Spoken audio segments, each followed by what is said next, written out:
Alright guys, so now we are going to look over the section 1.3, trigonometric function. You must remember these trigonometric functions, and so let's jump right away on the first problem I want to do with you. Let's imagine you have a line to graph. This line is y equal negative 2/3 over x.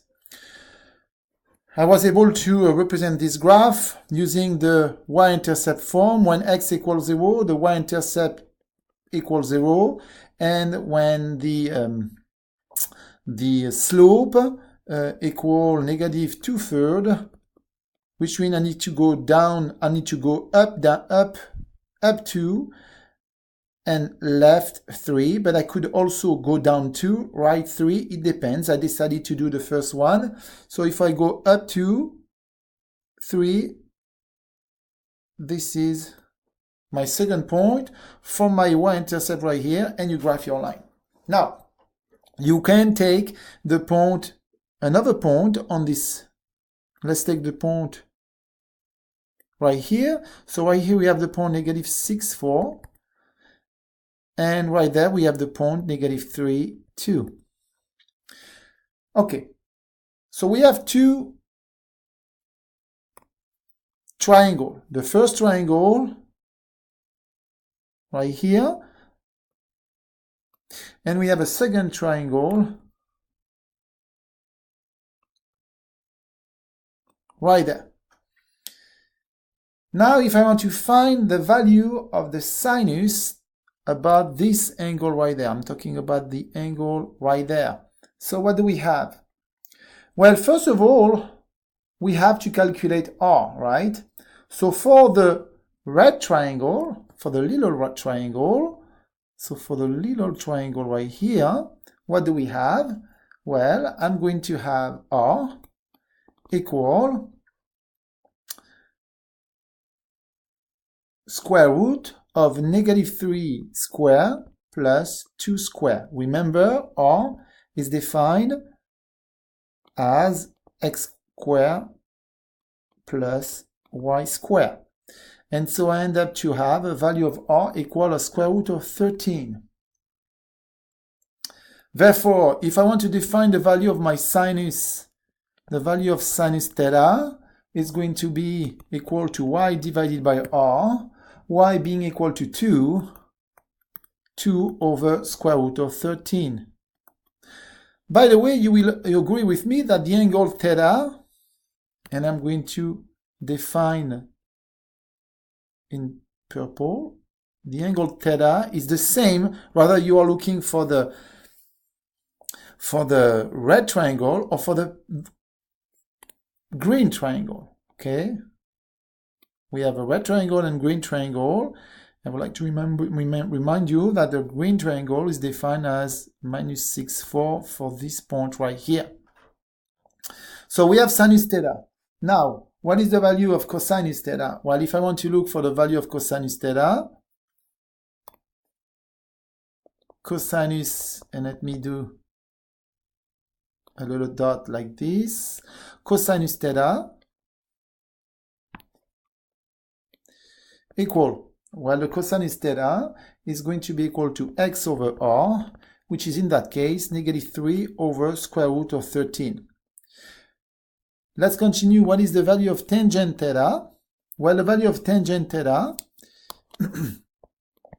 is going to be y divided by x, which is going to be 2 over negative 3. Which is negative 2/3. Then we have the cotangent of the angle theta, and this value of the cotangent is going to be equal to x over y this time, which is going to be negative 3 over 2. Sec theta, and sec theta is going to be equal to r over x, which is square root of 13 over negative 3. Finally, cosec theta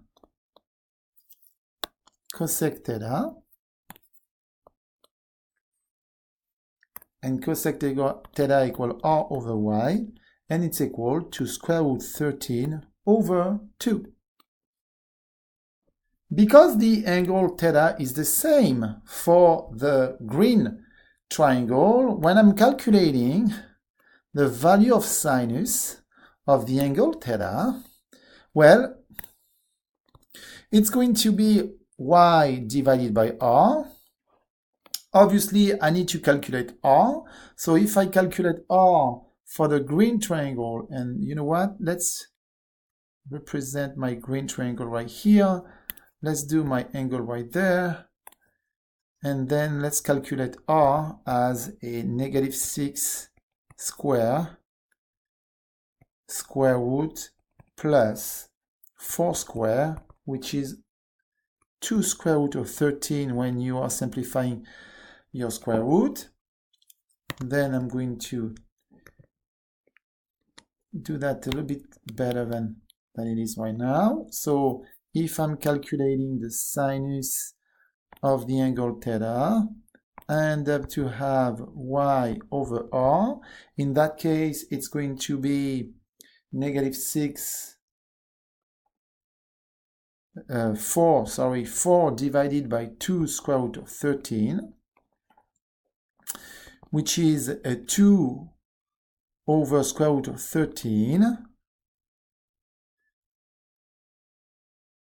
And as I can see, the value of my sinus is exactly the same no matter which triangle I'm looking at. I don't do the other.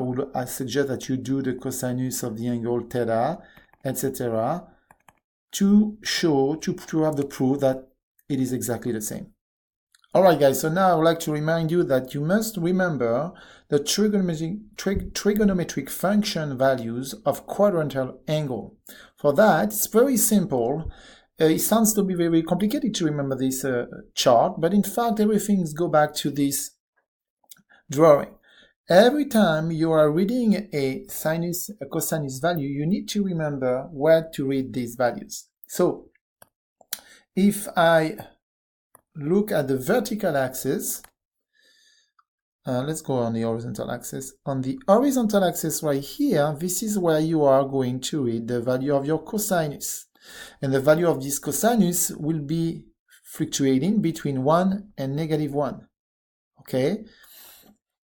And if you are going on a vertical axis,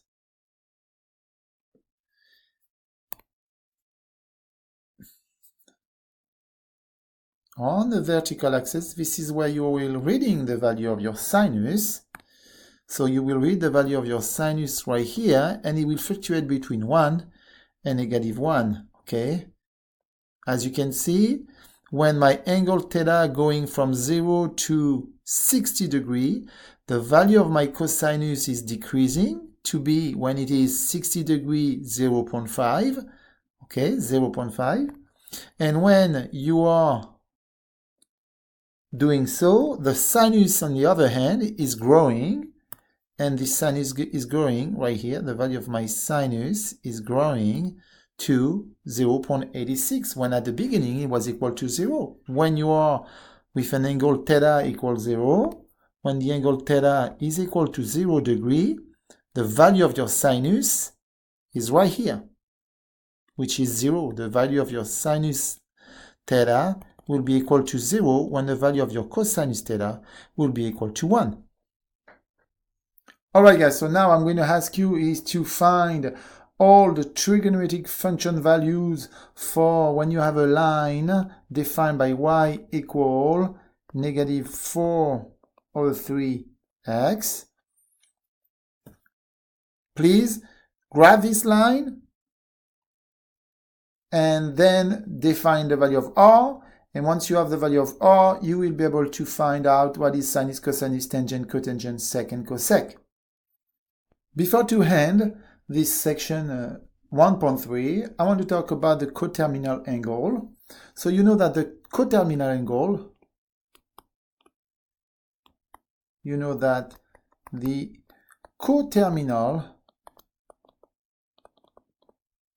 angle, is defined is defined as a theta plus 360 degree, okay, which imply that we have the same terminal side. Therefore, when you are going to calculate the trigonometric function values for the coterminal angle, the trigonometric function values for the coterminal angle will be the same of the angle theta.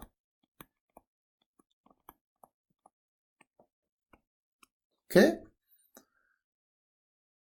When you are going to calculate the value of sinus theta plus 360 with the previous line, you are supposed to find -4/5 as sinus theta being equal to -4/5.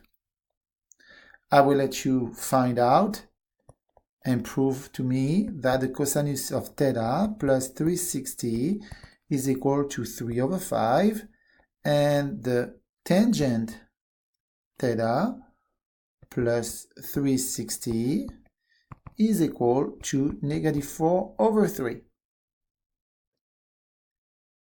Alright guys, so well, thank you very much, and we talk about that in class, and you will try to do your homework in class.